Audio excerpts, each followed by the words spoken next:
mu mateka ya kiliziya hari abantu bagize uruhare rukomeye mu guhuza ubwenge bw'abantu n'ukwemera. Umwe muri bo ni Mutagatifu Thomas wa Aquin, umwanditsi, umwigisha n'umuntu w'Imana. Uyu mutagatifu akaba ari nawe kandi waragijwe seminari nkuru ya Kabgayi, Grand Seminaire Philosophique mu Kabgayi. Mutagatifu Thomas wa Aquin yavutse mu mwaka w'225 hafi y'umujyi wa Aquino mu gihugu cy'Ubutaliyani. Akiri muto yajyanywe kwiga muri monasteri ya Monte Cassino, nyuma ajya kwiga muri kaminuza ya Naples, aho naho ni mu gihugu cy'Ubutaliyani. Mutagatifu Thomas wa Aquin niwe yatangiye gukunda cyane filozofiya n'iyobokamana. Aha Mutagatifu Thomas wa Aquin niwe yatangiye gukunda cyane filozofiya n'iyobokamana, ahamenyera ko ubwenge bushobora gufasha gusobanukirwa ukwemera. Muri make yahuje ubwenge n'ukwemera, ndetse agaragaza ko byose byuzuzanya. Ubwenge butarimo Imana ntibuba bwuzuye kuri we. Nubwo Mutagatifu Thomas wa Aquin yakomokaga mu muryango w'abanyacyubahiro, ibyo ntiyabyitayeho, kuko yahisemo kujya mu muryango w'abasaseridoti b'abadominikani. Ibintu byababaje umuryango we, ndetse bamufungira ahantu igihe kigera ku mwaka, yewe banamuteza umugore kugira ngo yisubireho. Biranga birananirana, ndetse bibi by'ubusa, kuko yakomeje inzira yahisemo yo kwiyegurira Imana. Mutagatifu Thomas wa Aquin ni umwanditsi ukomeye, akaba n'umwigisha w'umuhanga. Thomas wa Aquin nk'umuhanga yize kandi yigisha i Paris no muri Cologne. Icyo gihe ayoborwa na Robert Locrin. Nubwo yaracecetse, ubuhanga bwe bwatumye aba icyamamare, bituma kandi yandika ibitabo bitandukanye by'ubuhanga. Agaragaza kandi ko ukwemera Imana n'ubwenge byunganirana aho guhangana.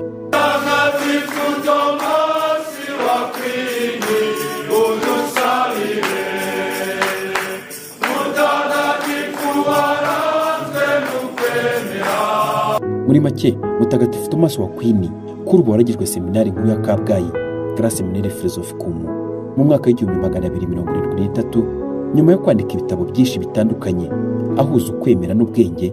Nyuma kandi y'amasengesho akomeye, yahagaritse kwandika, avuga ko ibyo yanditse byose ari bike ugereranyije n'iby'Imana yamweretse. Byatumye nyiricyubahiro atwara Karidinali Kambanda, arikepiskopi wa Kigali, ubwo yari kumwe n'abaseminari bakuru bo muri Grand Seminaire Philosophique mu Kabgayi. Mu kwizihiza umunsi mukuru wa Mutagatifu Thomas wa Aquin, yaragize ati umuhanga ahora ashaka ukuri, ari nabyo twifuriza abakiri bato. Mutagatifu Thomas wa Aquin yari umuntu w'umuhanga cyane, ariko akicisha bugufi.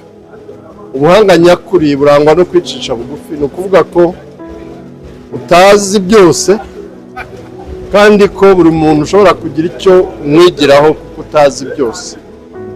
Ibyo rero byatumaga akora ubushakashatsi.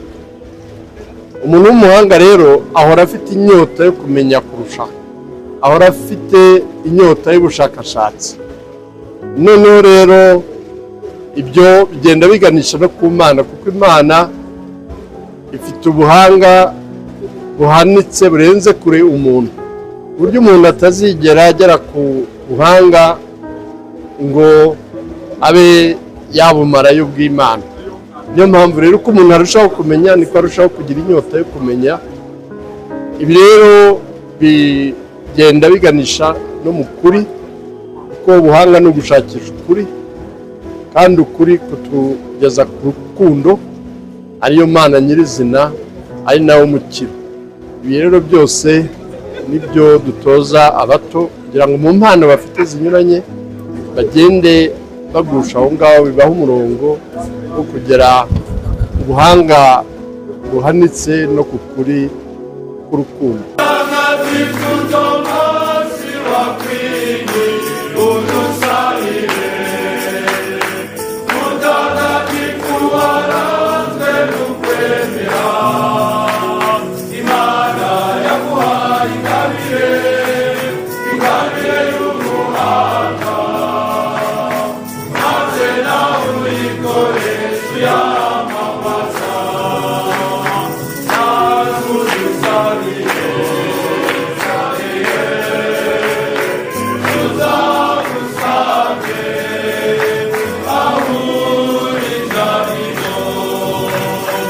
Tugarutse gato kuri Mutagatifu Thomas wa Aquin, tukanamuzana ya mvuga ivuga ko intwari igaragazwa n'ibigwi byayo.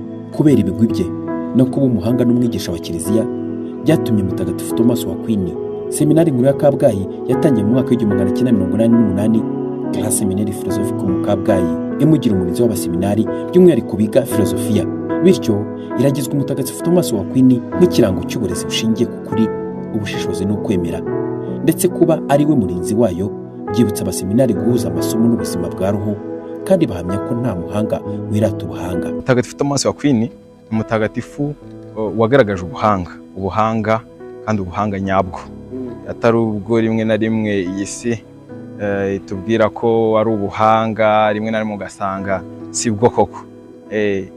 Thomas wa Aquin rero yagaragaje ubuhanga mu bya filozofiya, kandi agaragaza uburyo tugomba guhuza ibyo twiga no kumenya icyo Imana ishaka. Twebwe rero icyo tumwigiraho nk'abaseminariste nuko ibyo twiga ni bidufasha kumenya icyo Imana ishaka.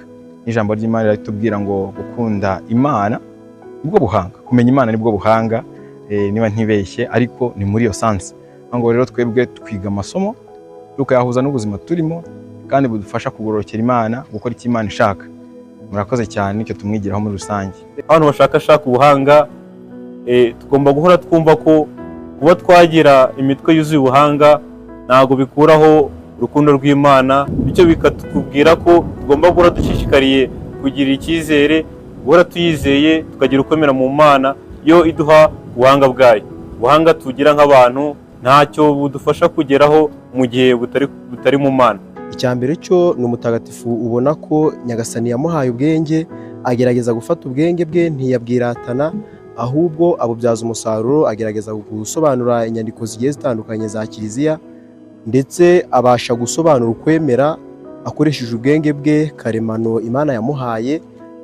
Abantu rero uretse natwe abaseminari gusa, ahubwo abakristo muri rusange n'abandi bantu bose muri rusange, bagakwiye icyambere na mbere kumwigiraho, ni ukumva ko ubwenge umuntu Imana yamuhaye aba agomba kubukoresha mu nzira nziza, apana kwikuza, ndetse